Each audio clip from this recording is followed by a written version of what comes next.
Are you ready for a cold, hard truth about retail in 2025 that might shake your confidence in your favorite shops?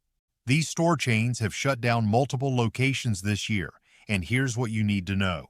Retail meltdowns, bankruptcies, and widespread closures have become the new normal, leaving loyal customers scrambling to figure out where they'll be able to buy their everyday essentials or those special must-have items. It's almost impossible to ignore the torrent of shocking announcements about iconic brands scaling back and leaving entire neighborhoods without the classic brick-and-mortar storefronts we once took for granted. From Joann closing hundreds of stores as part of its second bankruptcy in less than 2 years, to major department store chains trimming down locations faster than anyone expected, the landscape of American retail is shifting beneath our feet. What's behind all these closures? Some blame rising operational costs, while others point the finger at rapidly changing consumer behavior. No matter where you look, the power of e-commerce and the allure of fast fashion have carved away at the sales of once thriving chains.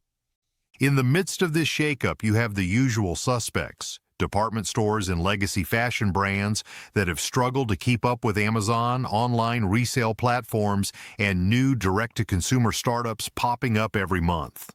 But 2025 isn't just about online competition. High interest rates are digging into expansion plans, inflation has squeezed consumer spending habits, and many companies find themselves saddled with insurmountable debt. It's a full-blown storm, where retailers that appeared unshakable only a decade ago are now contemplating store closures or even total liquidation. It's not just mom-and-pop shops or niche boutiques at risk, either. Big names from discount empires to sporty surf apparel powerhouses have all announced cutbacks. So, are we looking at a full-scale extinction event for traditional retail? Maybe not. Some of these giants insist their restructuring is a strategy to emerge leaner, stronger, and more focused on the next wave of consumer trends. Still, for everyday shoppers, that means losing convenient locations, beloved employees who've been around for years, and the comfort of browsing in person. In this video, we'll break down what's really happening behind the scenes of 20 major retail closures. We'll explain how companies like Joann, Volcom, Billabong, Quicksilver, and more are planning to survive, or in some cases, disappear for good. Whether you're a devoted DIY crafter who frequents Joann or a surf-style enthusiast loyal to Billabong, these announcements affect us all. Let's cut through the noise and find out which beloved brands are actually shutting their doors, how fast it's happening, and why so many of these once mighty titans are succumbing to the immense pressures of 2025's retail environment. Let's dive into one of the most jarring closures this year, Joann. The iconic fabric and crafts chain has been around for decades, serving everyone from parent volunteers prepping their kids' school projects to professional crafters selling homemade goods on Etsy. But the writing on the wall has been impossible to ignore. Joann first filed for Chapter 11 bankruptcy protection in March 2024, securing $132 million in fresh financing, yet still grappling with a staggering $1 billion of debt. That might sound like a lifeline, but by January 2025, the company was filing for bankruptcy all over again, revealing deeper financial troubles that couldn't be fixed with the initial restructuring. The second bankruptcy, according to court filings, has forced Joann to put out a for sale sign on the entire operation and rapidly cut costs, meaning an estimated 500 of its roughly 850 stores nationwide will go dark. For so many crafters and small business owners, this news hits like a bolt of lightning. Think about the ripple effects. Entire communities losing a primary source for fabric, craft supplies, and sewing equipment. Local charities and parent-teacher organizations rely on these stores for everything from fundraiser materials to costumes for school plays. Joann's closures will undoubtedly leave a vacuum that online retailers might be able to fill, but at the cost of the human touch and the immediate availability of supplies that in-person shopping offers. The closures are scattered across the country, with some states losing only a few locations and others facing a near wipeout. Joann's corporate leadership claims that should a sale be completed, the restructured company might emerge with a focus on e-commerce and leaner physical stores. But that's little consolation for employees and loyal customers. What's more, the closures come at a time when inflation is driving costs up and the do-it-yourself movement spurred on by social media trends seems bigger than ever. You'd think that a retailer specializing in crafts would benefit from the surge in at-home hobbies, but the massive debt load and fast-changing consumer expectations have created a perfect storm. The unpredictability of such a retail climate is alarming. As other craft retailers either pivot online or revamp their in-store experiences, Joann's woes serve as a cautionary tale for how a beloved brand can be undone by long-standing financial vulnerabilities. Whether you're a casual hobbyist or a hardcore DIY expert, don't be surprised if your local Joann is among those shuttered sometime this year. After all these decades, 2025 might be the year that the place where families found their weekend craft project supplies finally shuts its doors for good in many towns across America. Now, if Joann's closures feel like a bombshell, get ready for the three-pronged wave hitting surf and skatewear fans everywhere. Volcom, Billabong, and Quicksilver are all shuttering more than 100 combined retail locations. This tsunami of closures follows a Chapter 11 bankruptcy filing by Liberated Brands, the parent company operating these legendary names. The culprit? Sustained high interest rates, relentless inflation, and an undeniable shift in consumer shopping habits away from branded apparel at physical stores and toward fast, budget-friendly fashion online. In a matter of months, countless storefronts bearing the once iconic logos of surf culture will vanish from malls and main streets alike, leaving behind a disoriented customer base that grew up idolizing these brands. It's not just about the stores disappearing, though. What makes this bankruptcy filing somewhat unique is the immediate transfer of brand licenses to a different operator. Translation: Volcom, Billabong, and Quicksilver gear itself isn't going extinct, since you'll still be able to buy their apparel at sporting goods chains like Dick's or trendy teen retailers like PacSun. Even Kohl's is set to continue carrying certain lines. However, the dedicated brick-and-mortar experiences that once allowed fans to connect with the lifestyle, complete with surf videos playing on loop and staff who actually understood board sports, are slipping into history. For hardcore enthusiasts, these closures feel especially poignant. Generations of skaters, surfers, and adrenaline junkies relied on these stores not just for clothes, but for a sense of culture and community. The rise of fast fashion behemoths, massive e-commerce platforms, and discount-driven consumer mentalities have chipped away at the uniqueness and premium pricing that brands like Billabong and Quicksilver once boasted. Even the pandemic, which initially sparked a surge in outdoor activities, ultimately hurt in-person retail traffic. Looking for a silver lining? Liberated Brands insist that the new licensing arrangement will ensure the long-term success of these labels, meaning their gear will remain on shelves for fans who can't imagine life without a Quicksilver hoodie or a Volcom tee. It's a bittersweet consolation. For many, the soul of surf and skate culture was deeply intertwined with the specialized shops, where flipping through racks of t-shirts felt like stepping into a piece of California beach life, even if you were landlocked in the Midwest. As 2025 marches on, we'll see if the brand names remain strong enough to weather the retail storm, or if the loss of these flagship stores accelerates the fading footprint of surf skate culture in America's malls. Shifting from surf vibes to department store tradition, JCPenney, Macy's, and Kohl's are all navigating choppy waters by closing a sizable number of locations. JCPenney has been battling financial instability for years, having emerged from a Chapter 11 reorganization in December 2020, only to face market conditions that continue to challenge even healthier department stores. The company has confirmed it will close a handful of locations this year, blaming everything from expiring leases to local market underperformance. If you're among the tens of millions of American families who rely on JCPenney for apparel, home goods, or just a quick browse on a weekend afternoon, brace yourself for a possible farewell to your local store. Then there's Macy's, which announced that 66 of its stores will be shutting down in 2025, part of a larger plan to close around 150 underproductive locations by 2025-2026.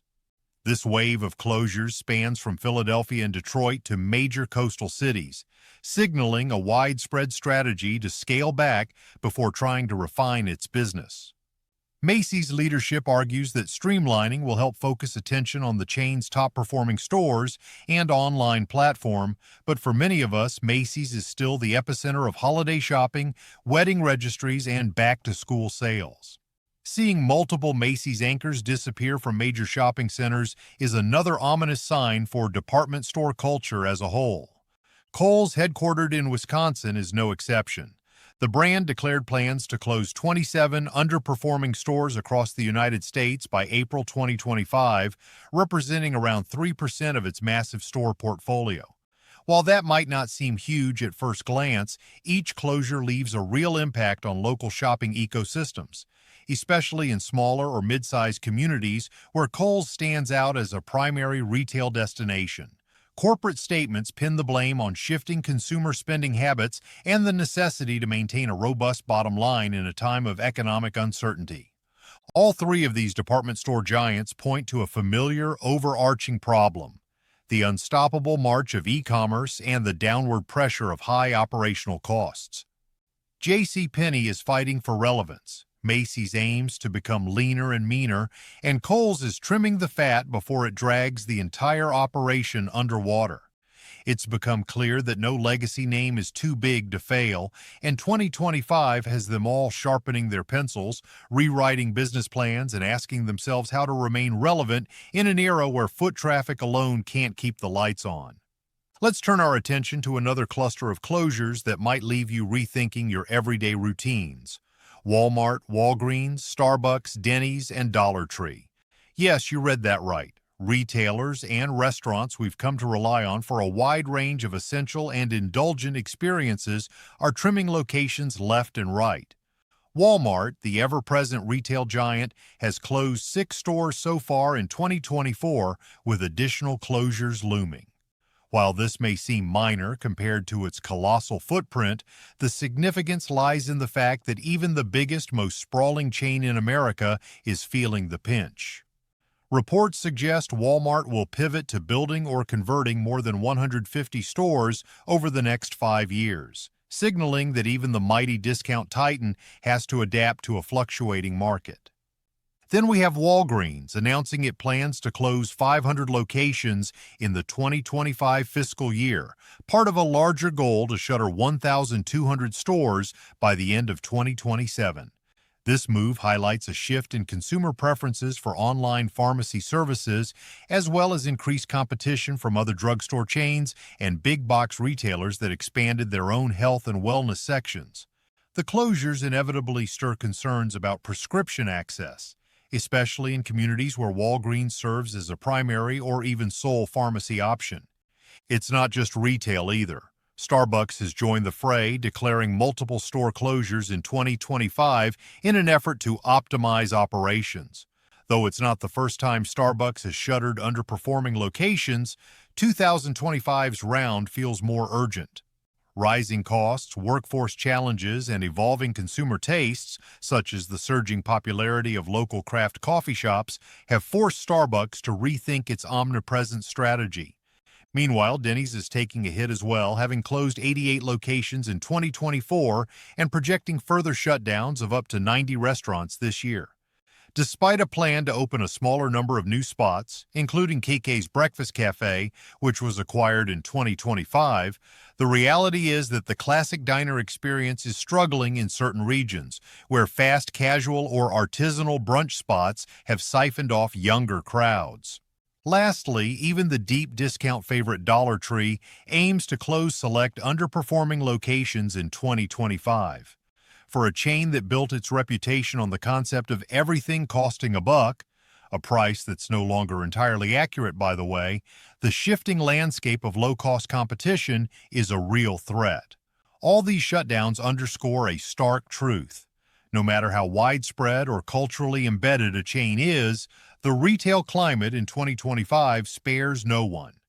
Rounding out our list of 20 giant chains scaling back or outright vanishing in 2025, we have Office Depot, Party City, Foot Locker, CVS, Sears, GameStop, Advanced Auto Parts, plus 3 more you might not have expected. Rite Aid, Nordstrom, and Best Buy. Each of these brands carries a unique significance in the American retail tapestry, yet all face similar pressures: declining foot traffic, competition from e-commerce, and sometimes crippling debt. Office Depot has been downsizing for years, further accelerating closures in 2025 as remote work trends reduce the need for traditional office supplies. It's a far cry from a decade ago when office superstores seemed poised to dominate every suburban plaza. Party City serves as a case study in how shifting consumer tastes and online discount alternatives can devastate a specialty retailer. After more than 40 years, the company has thrown in the towel, announcing a permanent shutdown of all remaining locations. It's a shocking blow to anyone who's ever wandered the aisles in search of last-minute party favors or Halloween costumes. Next, Foot Locker, a once thriving staple in mall culture, is closing more than 400 low-performing stores by 2026. The brand is pinning its hopes on niche concept stores and better-performing locations that cater to sneakerheads, kids, and higher-income shoppers outside traditional malls. Pharmacy titan CVS is also phasing out hundreds of locations over the coming years, with a targeted chunk shutting down in 2025. Similar to Walgreens, the chain cites overlapping territories, low foot traffic, and a strategic pivot to in-store healthcare services as reasons for closures. Then there's Sears, a name that was once synonymous with American retail might. After waves of closures that left only a handful of stores standing, 2025 sees yet another batch shutting down, raising questions about how much longer Sears can hang on. GameStop faces ongoing struggles to reinvent itself in the era of digital downloads and fierce online competition. Despite exploring new revenue streams like retro consoles and gaming merchandise, the company's plan to close more locations, particularly in smaller towns or dying malls, remains full steam ahead. Meanwhile, Advanced Auto Parts is slashing over 700 store locations by mid-2025, reflecting the broader economic uncertainty and the rising cost of doing business. Finally, 3 more names. Rite Aid, Nordstrom, and Best Buy have quietly announced strategic closures in select markets. Rite Aid in particular has dealt with increasing competition from digital pharmacies.